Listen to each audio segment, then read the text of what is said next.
Hanuman kind എന്ന് പറയുന്ന അപ്പം ആ വ്യക്തിയും കൂടെ ഇതിനകത്ത് ഉണ്ടല്ലോ. ഇപ്പൊ റാപ്പറായിട്ട് ഭയങ്കര ഒരു സെൻസേഷണൽ ആക്കിയാണ്. ഇപ്പൊ ആളുടെ കാര്യത്തിൽ പറയുന്നത് നാഷണലി ഹിറ്റ് ആവുന്നതിന് മുൻപ് ലൈക്ക് നെക്സ്റ്റ് ഫസ്റ്റ് തന്നെ ഇന്റർനാഷണലി ടോപ്പ് ആയ ആളാണ്. അപ്പൊ നെറ്റ്ഫ്ലിക്സ് എല്ലാ ഇന്റർനാഷണൽ പ്ലാറ്റ്ഫോംസിലും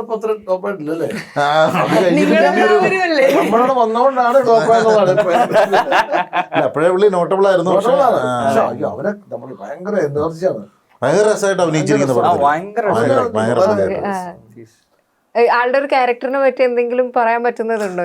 ക്യാരക്ടറിനെ കുറിച്ചൊന്നും പറയാൻ പറ്റില്ലായിരിക്കും, പക്ഷെ പടത്തിൽ നല്ല പൊളിയായിട്ട് ചെയ്തിട്ടുണ്ട് ആ ക്യാരക്ടർ, ഗംഭീരമായിട്ട്. വ്യക്തിയുടെ ക്യാരക്ടറാണോ കാരണം നമുക്ക് നമ്മളെ പാട്ടുകളിലൂടെയാണല്ലോ അധികം അറിയുന്നത്. അങ്ങനെ ഒരു ഇപ്പൊ നമ്മള് അധികവും വന്നിട്ടുള്ള ഇന്റർവ്യൂസ് എല്ലാം റിട്ടേൺ ഇതിലാണ്.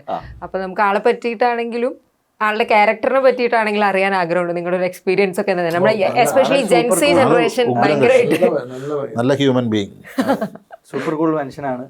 പിന്നെ ആകെയുള്ള വീക്ക്നെസ് എന്ന് പറഞ്ഞു കഴിഞ്ഞാൽ ആഴ്സണലിന്റെ കളി കറക്റ്റായിട്ട് വരുന്ന സമയത്ത് എവിടെ ആണെങ്കിലും ലൈവായിട്ട് കുറച്ച് സമയമെങ്കിലും ഇത് കാണണം. അപ്പം അവിടെ റേഞ്ച് ഒന്നും ഇല്ലല്ലോ. അപ്പം എൻ്റെ ഫോണിൽ റേഞ്ച് ഉണ്ട്. അപ്പോൾ എന്നോട് ചോദിച്ചു, ഞാൻ ഗെയിം സുഹാസും നമ്മുടെ റൈറ്റർ സുഹാസും ഹനുമാൻ കൈൻഡും ആഴ്സണലിന്റെ ഫാൻസ്. അപ്പം ഞാനിത് പിന്നെ ഫോണിലിത് ലൈവ് പിന്നെ ഹോട്ട്സ്റ്റാറിലാണ് തോന്നുക. അപ്പോൾ അതിൽ ഞാൻ കൊടുത്തു. അപ്പോൾ ഇത് കഴിഞ്ഞപ്പോഴത്തേക്ക് മച്ചാൻ ഇത് മേടിച്ചിട്ട് thank you bro, thank you.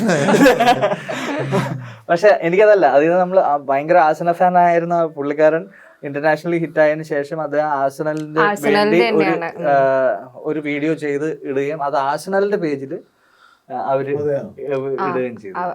ആളുടെ സോങ് ബിഗ് ഡോഗ്സ് ഒക്കെ ആഴ്സണൽ ഇതായിട്ട് എടുക്കുകയൊക്കെ ചെയ്തിട്ടുണ്ട്. അത് നമ്മുടെ അവിടെ നിന്നുള്ള ഒരു സിംഗറിനെ ആ രീതിക്ക് പ്ലേസ് ചെയ്യുന്നതിൻ്റെ ഉണ്ടായിരുന്നു.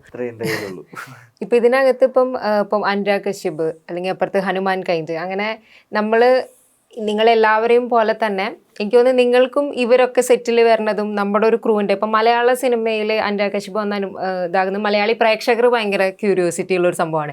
ആസ് എ സിനിമയുടെ ഭാഗമായിട്ടുള്ള ആളുകൾ എന്നുള്ള നിലയിൽ നിങ്ങൾക്കും അതൊരു രസമുള്ള എക്സ്പീരിയൻസ്, നിങ്ങൾ ലുക്ക് ഫോർവേഡ് ചെയ്തിരുന്നൊരു കാര്യം തന്നെ ആയിരിക്കില്ലേ അനുരാഗ് കശ്യപും? തീർച്ചയായിട്ടും ഒരു ഫിലിം മേക്കർ എന്ന നിലയിലൊക്കെ അങ്ങനെ ഒരു അടയാളപ്പെടുത്തൽ നടത്തിയിട്ടുള്ള ഒരു മനുഷ്യനാണല്ലോ. അപ്പം തീർച്ചയായിട്ടും അദ്ദേഹത്തിൻ്റെ കൂടെ കുറച്ച് ടൈം സ്പെൻഡ് ചെയ്യാൻ കിട്ടുന്നത്, അദ്ദേഹത്തിനായിട്ട് അടുത്തിടപഴകാൻ പറ്റുന്നത് എപ്പോഴും ഒരു ഓപ്പർച്യൂണിറ്റി ആയിട്ട് തന്നെ അങ്ങനെ തന്നെ കാണാമല്ലോ. തീർച്ചയായിട്ടും അങ്ങനെ. പിന്നെ ഒരുമിച്ച് ആക്ട് ചെയ്തതും ഭയങ്കര നല്ല എക്സ്പീരിയൻസ് ആയിരുന്നു. ഭയങ്കര അല്ല അങ്ങനെ ഇപ്പൊ അവിടുന്ന് വന്നൊരാളെന്നോ ഡയറക്ടർ എന്നുള്ളതോ അങ്ങനെ ഒന്നുമില്ല. അങ്ങനെ നമ്മളെ പറഞ്ഞ 10 വർഷം ബാക്കി ഡ്രസ് ഒന്നും ഇല്ലാത്തൊരു സിറ്റുവേഷൻ ഉണ്ട്. വളരെ അത് കഴിഞ്ഞാലും ശരി ഷഡ് ചെയ്തിട്ടൊന്നും ഭയങ്കര ചൂടാണ് ഷൂട്ട് നടക്കുന്നത്.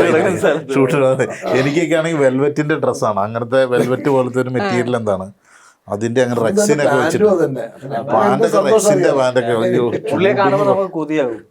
പുള്ളി മാത്രം കുറച്ച് വർഷം